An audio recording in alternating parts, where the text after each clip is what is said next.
Hey there everyone, Will DuPree, and it's Friday, so we are bringing you another session of First Warning Weather University, which you see right back here every single Friday morning for the past few weeks and months. We've done this, so provide a little bit of extra information for you all at home as your kids have been at home because schools have been closed themselves, not the learning, but the school buildings themselves. So we always brought in meteorologist David Yeomans to talk about different kinds of weather lessons. And today, David, it's a nice day out there so far, but we're looking at maybe some tropical weather here today. That's right. Good morning, Will, and the rest of you guys. Thanks for tuning in for another First Warning Weather University Live. This week, it's my favorite topic of all, Will. Hurricanes. Believe it or not, we're only 24 days away from the start of Atlantic hurricane season. That's June 1st until the end of November. So a long season to come, and this season is supposed to be a pretty active one. So we figured it's a good time now to dive into how these storms work and how they form. On top of everything else we're covering at the moment, we have to expect this too. So 24 days out. I know. From the start. I always say the best way to prepare for weather, though, is to understand more about how it works, and that way you feel like you can stay safer in it. We'll talk about how to stay safe, too. For sure. And if you're joining us, tell us whom you're watching with. If you got your kids with you watching, tell us where they are and what their ages are and where you're watching from, because we love to see that and give you a little bit of a shout out too. So once again, David, tee up this video for us. What's it about? So this, as we approach hurricane season in 3 weeks from now, is how hurricanes form. Hurricanes are the most powerful storms on Earth. Just one of them can release as much energy as 10,000 nuclear bombs. But how exactly do they form? A hurricane usually starts its life near the coast of Africa. First, winds blow clusters of thunderstorms off the coast and into the open ocean. Winds blowing across that warm ocean water evaporate some of it into the air. That moist air rises higher into the storm, condensing into clouds. When this happens, heat is released into the atmosphere. This is very important because as this process repeats itself, more and more warm air is created, which then rises into the center of the storm. Now here's where things get intense. All of that warm rising air creates a void at the center of the storm, so wind rushes in to fill the void. And then all of that fast-moving wind, it starts to spiral due to the rotation of the Earth. Finally, the high wind and lower pressure, it pulls massive amounts of water toward the center of the storm. This is called storm surge. When the hurricane hits land, it brings that big bubble of water onto the shore, causing massive flooding. This is actually the most dangerous part of a hurricane, hurting far more people than the wind. If a hurricane approaches, it's important to seek sturdy shelter on higher ground. But if there's an evacuation notice, it's best to just leave. All right, there you go. Kind of explaining how a hurricane works and forms and comes to the shore. Right. David, this is something you've tracked quite a bit over the years. Yeah, and it's been a passion of mine lifelong. This is what I did my graduate school thesis and research on. So wow. I know there was a lot to absorb there, but it's fascinating how it works. Something like 80% of hurricanes start their life as just a little cluster of thunderstorms in Western Africa. So these things move off of the coast of Africa. They're called African Easterly Waves, AEWs, because they're moving from east to west, and it's just like a wave of low pressure, just a little storm system. If the conditions are right and the water is warm, you need warm water to form a hurricane, and without it, it can't survive.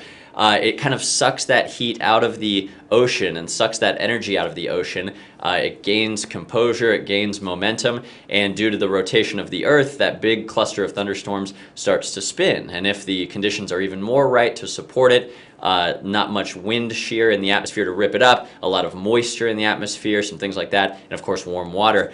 These things can form into really intense hurricanes. And once they do, the most dangerous part of the hurricane, as we talked about, is people think of the wind. It's actually the water. The percentage of people getting killed or hurt from wind is actually much, much smaller than the percentage of people being injured or killed from water. And water can come in two ways from a hurricane. It can come from freshwater flooding, which is just a whole bunch of rain like we saw in Hurricane Harvey, or more dangerous and more often, it comes from saltwater flooding or from basically the ocean overtaking the land. And that happens because the wind piles the ocean onto the land, and also because the lower pressure in the middle of the storm actually exerts less of a pressure down, squishing the ocean. So when there's less of a pressure squishing the ocean kind of rises on its own. It's fascinating, and that's what we call storm surge. Yeah, that was the part that I was a little bit surprised by. It was a misconception of mine that wind was the bigger danger, and you made the point that water really is. Sure, absolutely. Many more people are hurt by that. And what about here in Central Texas? You know, we're 150 miles from the shore, so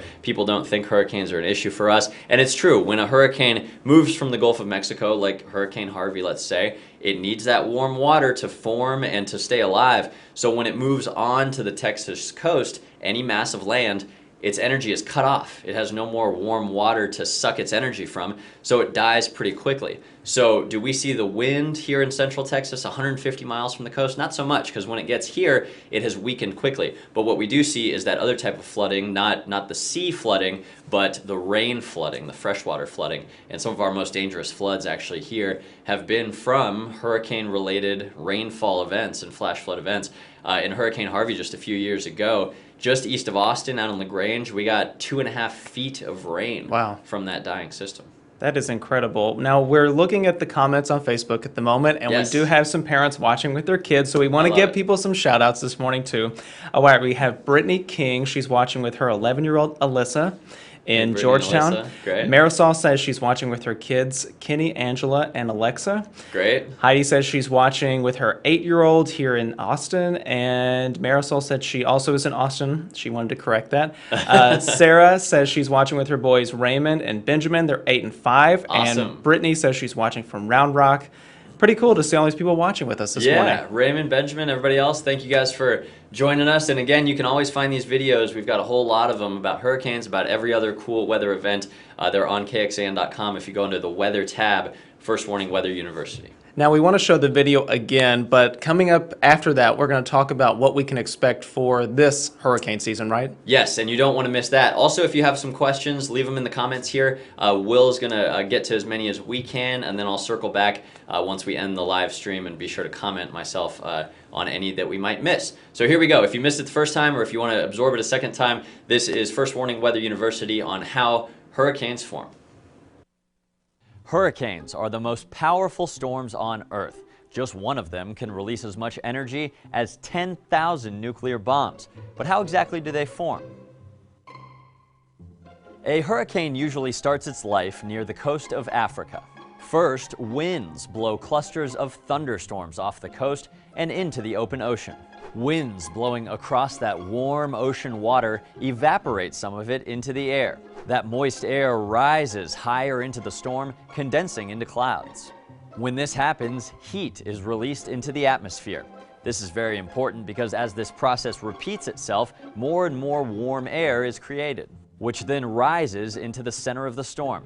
Now here's where things get intense. All of that warm rising air creates a void at the center of the storm, so wind rushes in to fill the void. And then all of that fast-moving wind, it starts to spiral due to the rotation of the Earth. Finally, the high wind and lower pressure, it pulls massive amounts of water toward the center of the storm. This is called storm surge. When the hurricane hits land, it brings that big bubble of water onto the shore, causing massive flooding. This is actually the most dangerous part of a hurricane, hurting far more people than the wind. If a hurricane approaches, it's important to seek sturdy shelter on higher ground. But if there's an evacuation notice, it's best to just leave. There the video once again was, David, and tell us about who made that with you. So that's my talented producer and animator, Eric Henriksen. He takes all my wild lines about how these things work, makes sure they make sense to the common person, and then he adds a little flair with, of course, all the visuals, which he learned how to do by hand just for this First Warning Weather University series. It's pretty awesome. He deserves all the recognition he can because they are really fun. We had some more people joining our live stream saying they were watching with their kids. Cool. I wanted to check real quick. Monica says she's 10 and watching from Burnett. So welcome, Monica. Monica. Yeah. Cool. Tiffany, I really like this comment. She said, "Love these extra lessons. They make a great match for the books we've been reading." That's Awesome. awesome. That's why we wanted to do these in the first place. That's why this all started, was because with the pandemic and the current situation, we wanted to take our lessons, which already existed, and just give parents and kids out there a resource on Friday mornings to add a little structure to the Friday, add some curriculum, and hopefully make your day a little bit easier. Yeah, hold their attention for just a little Right, bit. Yeah. exactly. I'll take care of it for a little while, and you guys can go have a drink. There was something else I wanted to mention about the video, Will, that I forgot to the first time around. Sure. And it has to do with the fact that it's a warm core system. So remember we talked about it sucks all the heat from the ocean, and it generates all that heat in the middle of the storm up in the clouds. Because that's a warm core system, meaning there's a lot of warm air up above our heads, as to a typical thunderstorm, which gets pretty cold above our heads and has hail, frozen little droplets, things like that. Because it's warm core, there's actually very little lightning generally in hurricanes, because lightning, you'll recall from a previous lesson, which you can find on that webpage, needs ice up in the sky to form, and it needs cold air up in the cloud tops to form. Now, in the middle of a hurricane, if you get those huge cloud tops, sure, there's still some lightning, there's still some ice up at the top, but generally, weaker hurricanes especially, there's a lot of warm air all the way up to where airplanes fly, and that means there's very little lightning in a hurricane. So, Will, I was watching Outer Banks on Netflix, which is one of those new shows Really that stumble popular upon. for people, yeah. Right, and the first or second episode, there's a hurricane that hits, and of course I was captivated. But as the hurricane approached in this Netflix show, there was a whole bunch of lightning on the horizon, and I thought, that's not quite right. Because They should have checked with you, yeah. Well, Or now somebody. You know. Yeah. Now I've ruined all the movies for you guys at home. That is interesting. I had not thought about that too, but you never really see that in those kinds of storms. Yeah, true. Wind Yeah. and water, but not a lot of lightning. Huh, okay. Well, before we go, I want to let you get a chance to talk about what we're expecting for the upcoming Atlantic hurricane season. We have this Yes. graphic that you had sent me.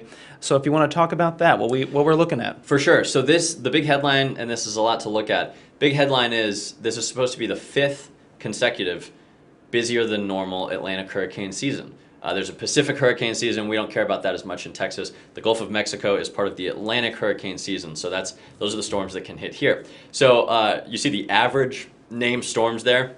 12 tropical storms in a typical season, 6 hurricanes in a typical season, 3 major hurricanes, that's category 3 or higher, in a typical season. The CSU forecast, which is the middle red bar there, that's what we expect from Colorado State University, the big forecasters for this season. They expect 33% more storms. They expect 33% more hurricanes than usual, and they expect 33% more major hurricanes than usual. So you can see on the right side also how that stacks up to last year, which was busy. There were a lot of tropical storms, but not that many reached hurricane strength.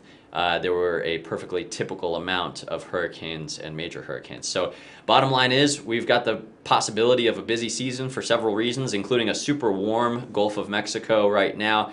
And actually in this same forecast, Will, they pushed out landfall probabilities by state, which is a trickier science, as you can imagine. But they said there's a 50% chance that Texas gets hit by a hurricane this year directly on the coast. And you, of course, will be tracking all of it. No doubt. Yeah. How many hurricanes have you covered in your career? Do you know exactly? Is it too many to count at this point? You know, for KXAN, I guess it'd be 2, and they were back-to-back. Hurricane Harvey in 2017 here, and then a week and a half later, Hurricane Irma in Florida, also in 2017. Wow. That was the major hurricane that hit the Florida Keys. But, you know, I went to school in Miami to study hurricanes, and during my freshman year there, we got hit by 3 back-to-back.